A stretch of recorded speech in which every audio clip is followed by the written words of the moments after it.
Now, the Bible is loaded with myths, where Moses parts the Red Sea.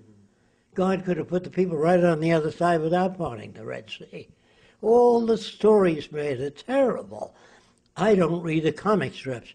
I read the Bible, because the Bible is myths that are so low grade that it would take a population that was deliberately uneducated to be able to be moved by that.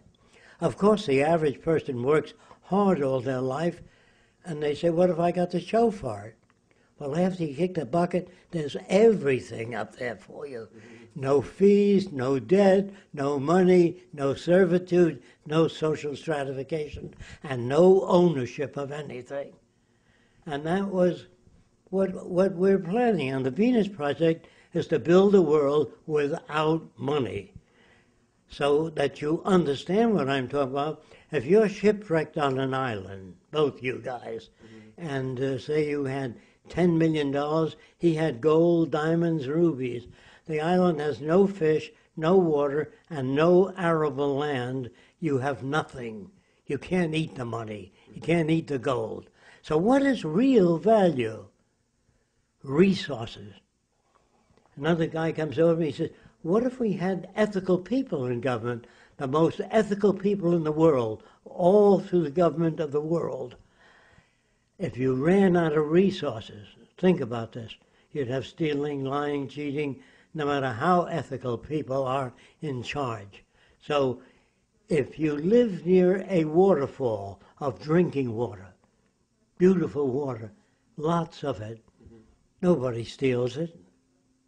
I've never seen a guy in Jamaica, I lived there for a while, a place called Ochos Rios, where 8 rivers come together, beautiful water.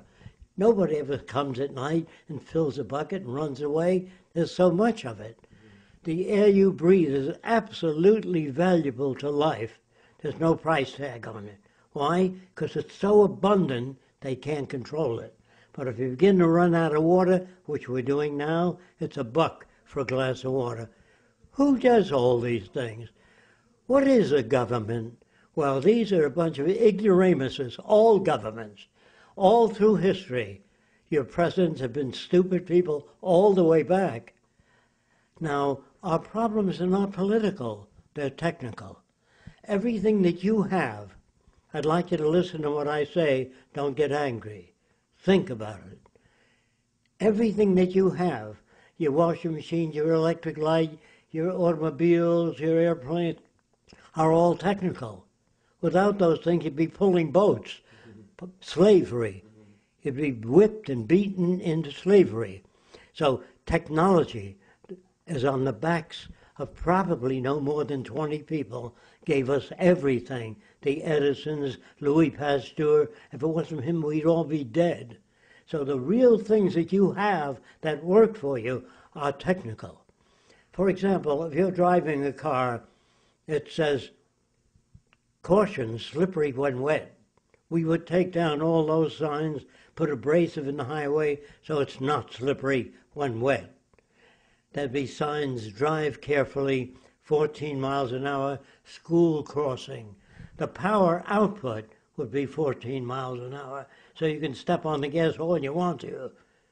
Now that's what I mean by technical solutions. So in order to understand me better, I would like you to get that black airplane off the shelf, and I'll show you what I mean. Be careful, it's made of ceramic. Yes, thank you. Now if you bring it here so he can get it within the camera. You put it on the table. This plane represents aircraft of the future.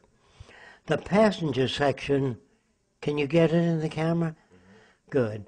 When the plane lands, the passenger section will be disengaged and go down into the air terminal. And another passenger section filled with 1,000 passengers will come up and lock in, because the airplane doesn't need a rest. It doesn't need a rest while people are getting out.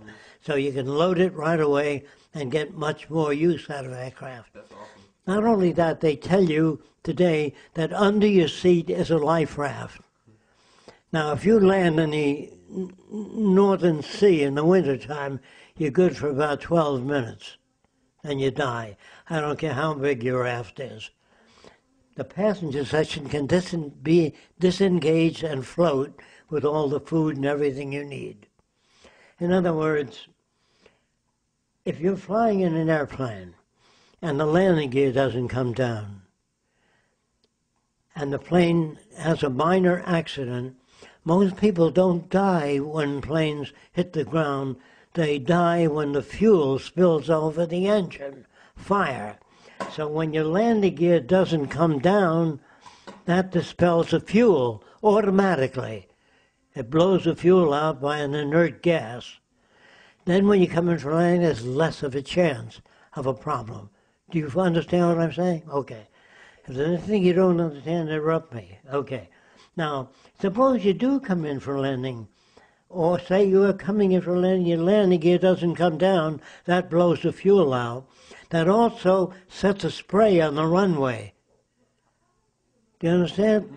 Because the plane is connected to all these things. When we use technology that way, see, the airport's a private company. Eastern Airlines, Western Airlines, all private.